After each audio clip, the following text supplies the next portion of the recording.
Magandang umaga po mga kapatid. Tayo po ay magpasalamat sa Panginoon sa muli niyang pagbibigay sa atin ng panahong ito upang tayo ay magkatipon at tayo ay makapag-aral ng mga salita ng Diyos. Tayo po ay magpasalamat sa Panginoon sapagkat tayo ay pinag-adya o tayo ay iniligtas na madaanan ng mga sunod-sunod na bagyo na dumaan sa ating bansa. At ipanalangin natin ang ating pamahalaan sapagkat kailangan ang talagang napakalaking halaga ng pera upang matulungan ang mga nasalanta nating mga kababayan. Kaya hindi bang panalangin natin ang ating mga kapatid na hindi pa natin nakakasama sa ating mga pagkakatipon at pag-aaral ng mga salita ng Diyos. Ang pinag-aralan natin noong nakaraan ay tungkol sa 7 sulat ng ating Panginoong Jesucristo sa 7 iglesia sa Asia. Ang 7 iglesyang ito ang siyang kumakatawan sa buong kapanahunan mula sa pag-akyat ng ating Panginoon pabalik doon sa kalangitan hanggang sa kanyang muling pagbabalik dito sa lupa. Ang unang iglesia ay ang iglesia sa Ephesus kung saan ito yung mga unang alagad na tinuruan ng ating Panginoong Jesucristo at ng kanyang mga apostol. At ang pinakahuli ay ang iglesia sa Laodicea na ito ang kumakatawan sa kapanahunan ng pagbabalik ng ating Panginoong Jesucristo dito sa lupa upang kanyang pasimulan ang kanyang kaharian. At ito ay napakahalaga sa bawat isa sa atin sapagkat dito natin makikita na ang lahat ng bagay sa sanlibutan ito ay nasa kontrol ng ating Panginoong Jesucristo. Katulad ng aking nabanggit noon na ang kanyang kamatayan sa tingin ng maraming kaaway ay isang pagkatalo. Subalit hindi nila alam na ito ay bahagi ng kanyang plano sa sanlibutan ito, na kailangan na siya ay mamatay sapagkat ito lang ang paraan kung paano matutubos ang kasalanan ng mga tao. At dito rin niya ipinakita ang kanyang kapangyarihan sapagkat bago siya namatay, sinabi na niya sa mga alagad na pagkatapos ng 3 araw siya ay mabubuhay na maguli, na ang ibig sabihin nito na kaya niyang alisin ang kanyang buhay sa kanyang lupang katawan at kaya niya itong ibalik sa anumang oras. Kaya din ang sulat na ito ng ating Panginoon ay nagpapakita na siya ay in control mula sa pasimula hanggang sa katapusan, sapagkat ito ang paglalakbay ng Ebanghelyo, ang Ebanghelyo ng kaligtasan na inihanda ng 3 persona ng Diyos, ang Ama, ang Anak at ang Banal na Espiritu. At makikita natin na para bagang kung ating susuriin ang kasaysayan ay para gabang ang mga mananampalataya ay laging talunan, laging nasa ilalim, laging pinag-uusig. Subalit ang lahat ng ito ay may kadahilanan. At ito ang pagsisikapan nating unawain. Ano ang plan ng Diyos sa sanlibutan ito? Upang madali ang ating pagbabalik-aral ay hati-hatiin natin ang 7 iglesyang ito at sa 7 kapanahunan. Ang iglesia sa Ephesus at Smyrna, ito ang kumakatawan sa mga unang alagad ng ating Panginoon at sa panahon na sila ay pinag-uusig at pinanunusahan. Ang iglesia sa Pergamos at Thyatira, ito yung panahon na ang mga mananampalataya ay nakipag-isa sa mga Romano at ang Kristyanismo at ang paganismo ay naging isang relihiyon. At ito ang tinatawag na Iglesia Katolika Apostolika Romana, na sa panahon ito ay tinatawag nating mga Katoliko. Ang iglesia sa Sardis ay ito yung mga remnant o mga natira sa mga alagad na hindi nakipagkasundo sa mga Romano at doon naman sa mga Protestante na lumabas dahil nakita nila ang kamalian ng mga pagtuturong ito. At sila ay nagkasama sa pag-uusig mula sa dalawang establisadong relihiyon, ang mga Katoliko at ang Church of England. At ang huling dalawang iglesia ay ang iglesia sa Philadelphia at ang iglesia sa Laodicea. Ang dalawang iglesia nito ang siyang naglalarawan na mga uri ng iglesia na darat na ng ating Panginoon sa kanyang pagbabalik dito sa lupang ito. Ang kahulugan ng Philadelphia ay kapatirang pagmamahalan. Ang ibig sabihin ay sa kanilang mga bunga ay makikita mo ang tunay na pagmamahalan ng mga magkakapatid sa pananampalataya. Sila ay nagpapatawaran, sila ay nagtutulungan, lalong-lalo na sa pagdadala ng mga salita ng Diyos. Nagbibigayan na tunay at dalisay ang kanilang buhay at pagmamahalan. Nabanggit doon na sila ay may kahinaan sapagkat marahil sila ay maliliit na kongregasyon, subalit sila ay matapat na nangangaral ng dalisay ng Ebanghelyo ng ating Panginoon. Ipinapangaral niya ang Panginoong Jesucristo at hindi ang kanilang mga sarili o hindi ang kanilang mga iglesia. At sa kanila ipinangako ng Panginoon ang kaharian na sila ay makakasama sa paghahari ng Panginoon sa kaniyang pagbabalik. Ang pinakahuling iglesia ay ang iglesia sa Laodicea, nang ibig sabihin ay human rights o karapatan ng tao. Nang ibig sabihin na ang nakasentro ang kanilang mga kaisipan sa kanilang mga sariling karapatan. Na sinabi nga ng Panginoon na sila ay hindi mainit o hindi malamig. Na sa ating kapanahon marahil masabi natin na sala sa lamig, sala sa init, na walang nakapagbibigay kasiyahan sa kanya sapagkat sa kanya nakatuon ang kanyang sarili na siya ang pinakamagaling, siya ang tama at ang iba ay mali. At sa kanyang karamihan, ito ang nagiging suliranin at nagiging dahilan ng pagkakahati-hati at pagkakawatak-watak ng iglesia.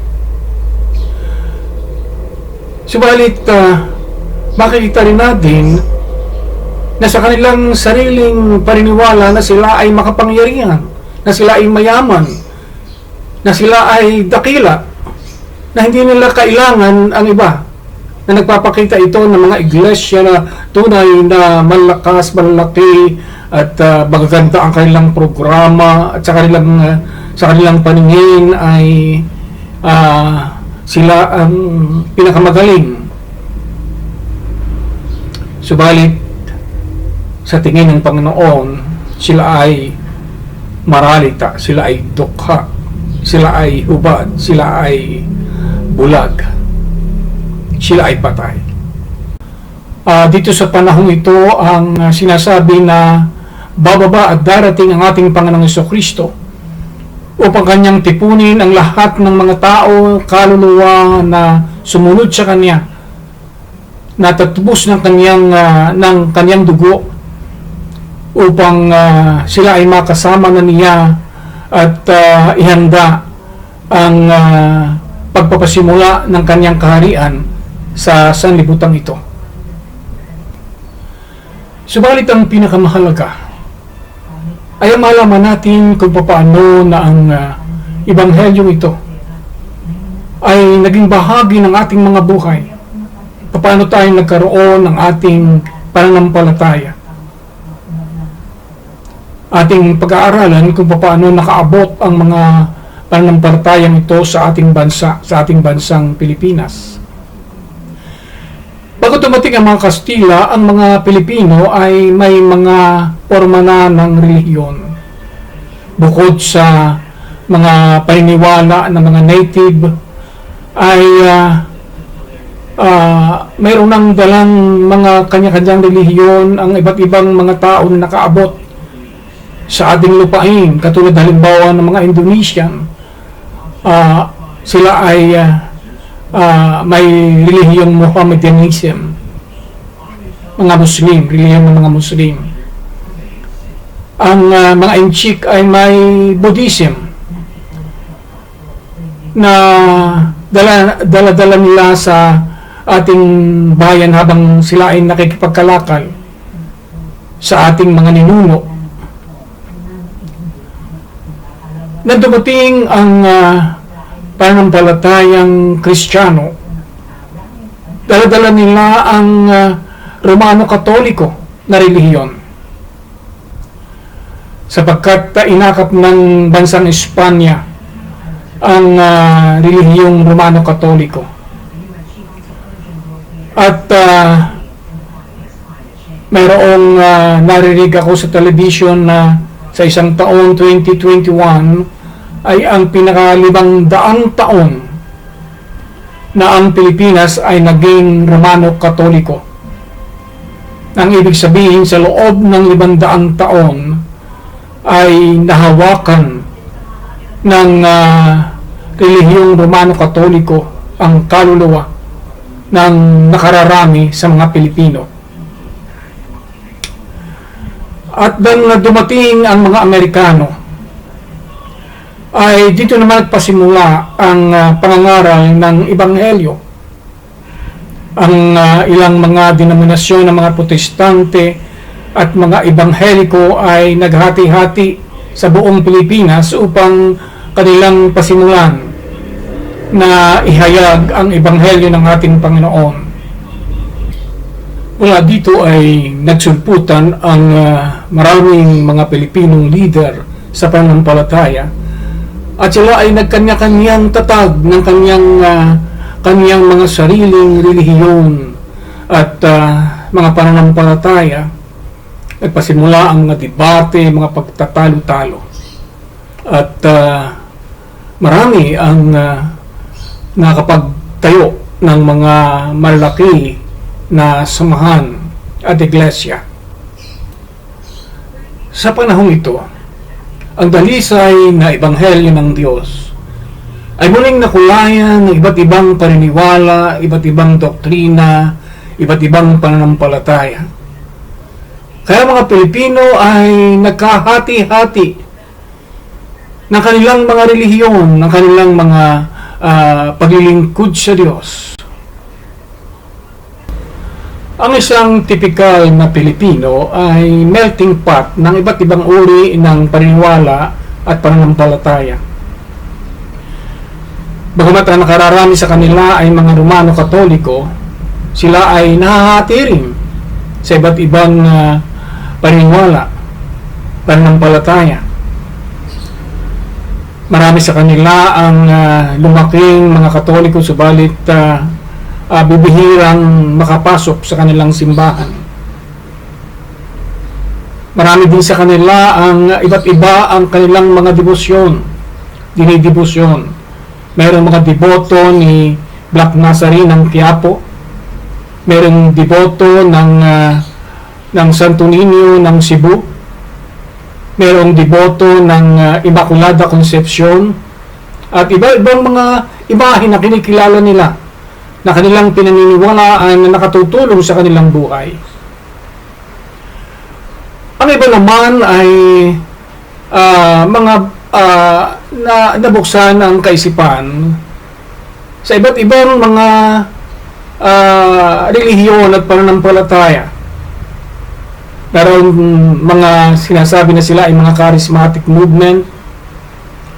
Merong mga grupo na bagamat Katoliko ang aral Katoliko ang kanilang sinusunod ay sila ay hindi na nakakabit sa kanilang sarili, ay hindi na sila nakakabit sa Papa doon sa Roma. Sila ay malaya. Marami din sa kanila ang tuluyang umalis sa simbahang Katoliko at nagpabautismo sa iba't ibang mga sekta, kulto at denominasyon, na ito ay mula sa iba't ibang mga lider na Pilipino na nagtatag ng kanilang mga relihiyon, mula sa mga Protestante at sa mga Ebangheliko. Subalit, ang isang Pilipino ay bibihira na siya ay magkaroon ng matibay na at matatag na pundasyon sa kaniyang pananampalataya, sapagkat marami ang nagpapalipat-lipat ng relihiyon. At bagamat siya ay bautismado na sa isang iglesia, ay ang kaniyang puso ay nasa sanlibutan pa rin. At hindi makita sa kanya kung ano bang talagang tunay na kaniyang pananampalataya sa harap ng Diyos. Subalit sa buhay ng mga Pilipino ay napakahirap mong makita sa kanya kung ano ang kaniyang tunay na pananampalataya, sapagkat sa mga tradisyon at kultura ay sama-sama sila na nagdiriwang. Katulad halimbawa ng Pasko, ang Pasko ay nagpasimula sa isang paganong kapistahan. Kapag dumarating ang Kapaskuhan, ng lahat, halos ng Pilipino ay nagdiriwang dito. Ang Todos los Santos o Araw ng mga Patay ay ito ay pista ng mga Katoliko, subalit halos lahat ng mga Pilipino ay nakikisama sa paggunita at sa pagselebra ng kapistahan ito. Kapag dumarating ang bagong taon, ay makikita mo sa kanilang mga mesa ang pamahiin ng mga inchik, na mayroon silang handang malalagkit na pagkain at mga bilog na prutas, sapagkat ito ang nagdadala ng swerte sa kanila. Maging ang mga pamahiin ng mga matatanda, mga anting-anting, ay makikita natin na maraming mga Pilipino ang siyang gumagamit nito. Kaya napakahirap mong makita sa isang Pilipino ang kaniyang tunay na pananampalataya. Subalit bago tayo magpatuloy, ay nais ko po kayong anyayahan na tayo po ay bumasa ng ilang mga talata sa banal na kasulatan, sa mga sulat ni Apostol Pablo sa mga mananampalataya sa Korinto. Tulad sa nangalulungkot, gayon may laging nangagagalak. Tulad sa mga dukha, gayon may nagpapayaman sa marami. Gaya ng walang anumang pag-aari, gayon mayroon ang lahat ng mga bagay. Ang aming bibig ay bukas para sa inyo, o mga taga-Korinto. Ang aming puso ay lumalaki. Hindi kayo kasisikim sa amin, kundi nasisikipan kayo sa inyong sariling pag-ibig. Kaya nga bilang ganti sa gayong bagay, nangungusap akong gaya sa aking mga anak, mangagsilaki naman kayo. Huwag kayong makipamato ng kabilan sa mga di nagsisisampalataya, sapagkat anumang pakikisama mayroon ang katuwiran at kalikuan, o anong pakikisama mayroon ang kaliwanagan sa kadiliman,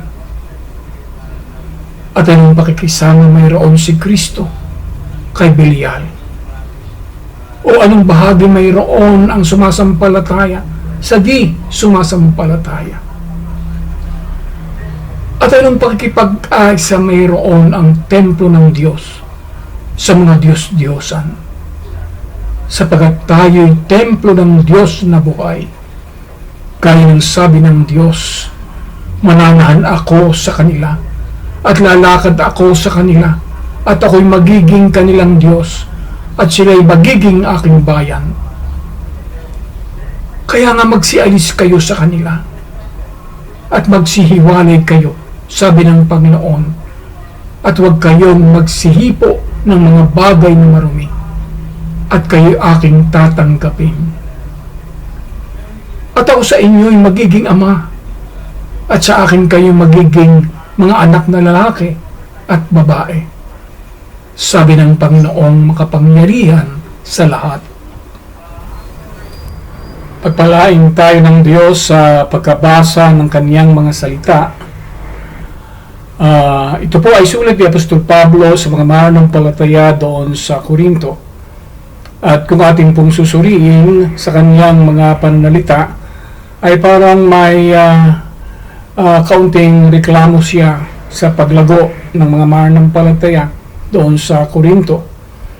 Sapagkat ang Korinto po ay isang lugar kung saan ay ang mga tao ay may kaya at marahil kung sa ating kapanahunan ito ay medyo syudad. At sa kanya mga sinasabi dito ay ang mga mananampalataya doon sa Korinto ay para bagang sila ay nakakasama o nadadala ng takbo ng sanlibutan. At ang Korinto din sa noong panahon iyon ay sentro ng iba't ibang mga relihiyon. At ang mga tao ay nagkakaroon ng pagtatalo-talo, mga debate sa iba't ibang pananampalataya. At ito ang nais na ayusin ni Apostol Pablo. At marahil ang problemang ito ay hindi bago sa bawat isa sa atin. Parang sinasalamin ang espiritual at relihiyong kalagayan ng ating bansa sa siyudad ng Korinto. At ito ay napakagandang pagkakataon para sa bawat isa sa atin na ating tanggaping personal ang anumang mga ipinapahayag at ipinapangaral ni Apostol Pablo upang makita natin ang ating mga sarili at upang kung kinakailangan ay maibalik natin ang ating pananampalataya sa pananampalataya na ipinakipaglaban ni Apostol Pablo noong kanyang kapanahunan. Babalik tayo doon sa binasa natin kanina sa sulat ni Apostol Pablo sa mga taga-Korinto. Subalit nais ko na ating makilala muna kung sino si Apostol Pablo.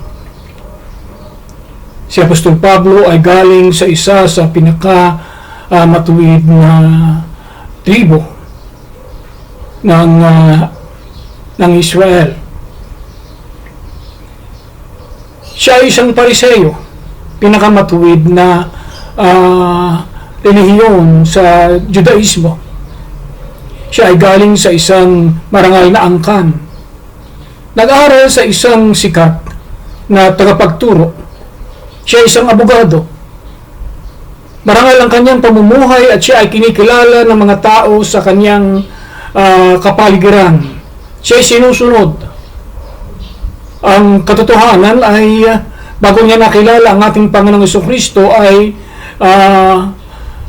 siya ay maraming tagasunod na siyang humuhuli at nagpaparusa sa mga alagad at tagasunod ng ating Panginoong Jesucristo. Subalit sinabi niya na nang makilala niya ang ating Panginoong Jesucristo, ang lahat sa kanyang buhay ay pawang naging mga dumi. Dumi, basura sa kadakilaan ng ating Panginoong Jesucristo. At makikita natin sa pangangaral niya doon sa binasa natin kanina na siya ay nangangaral sa kababaan. Walang pagmamalaki, walang pagmamayamang, walang pagmamataas. iniaaral niya ang ebanghelyo ng kaligtasan, na tanging ang kaluwalhatian at kapurihan lamang ay nandoon sa Panginoon tagapagligtas na namatay para sa kasalanan ng tao.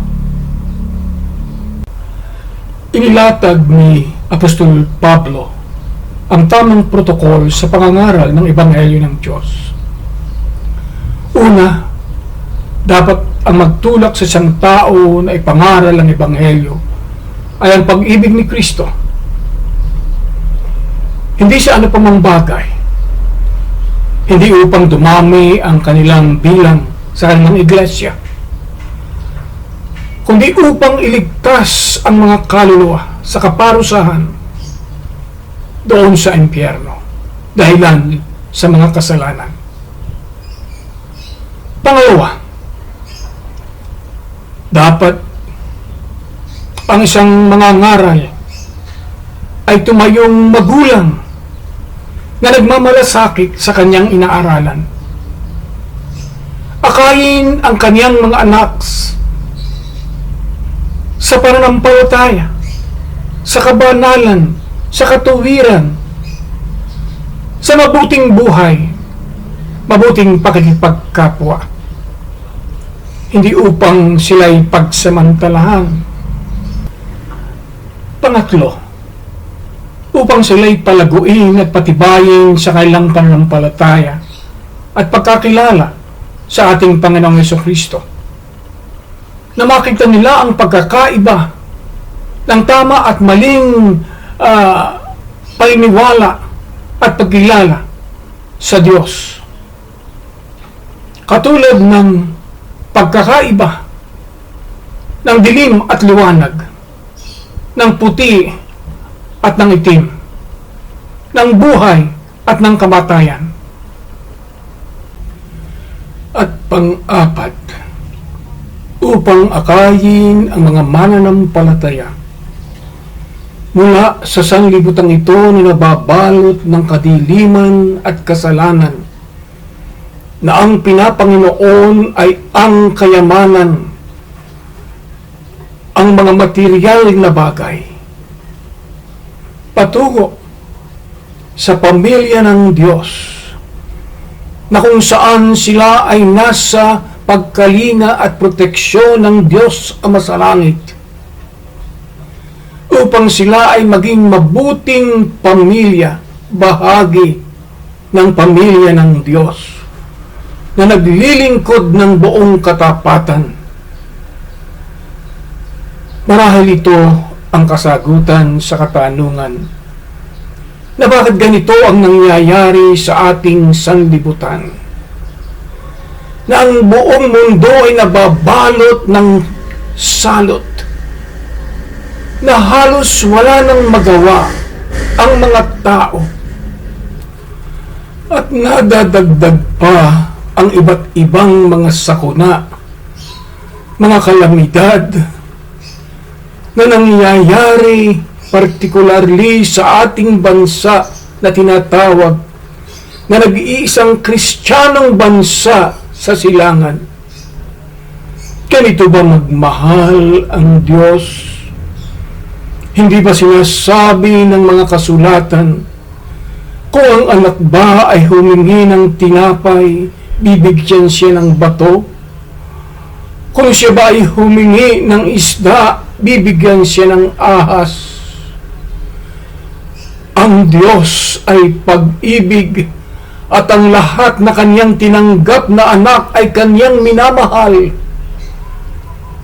At ang mga bagay na paghihirap sa kanila ay layunin ng Diyos na sila ay tuwirin, sila ay disiplinahin, upang sila ay makapamuhay na matuwid at banal, at kanilang makilala ng lubusan ang kagalakan at kasiyahan na maging mga anak ng Diyos.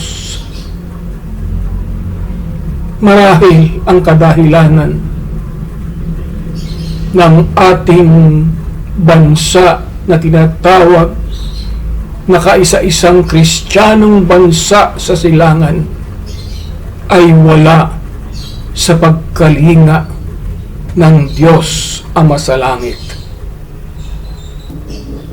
Katulad ng panawagan ni Apostol Pablo sa mga taga-Korinto, magsilabas kayo at huwag kayong humipo ng mga maruruming bagay. Gayon din naman ang ating Panginoong Jesucristo sa aklat ng Revelation ay nanawagan, lumabas kayo, bayan ko, upang hindi kayo makasama ng salot na ibubuhos ng Diyos sa sanlibutan ito dahil sa kanyang kasamaan at mga kasalanan.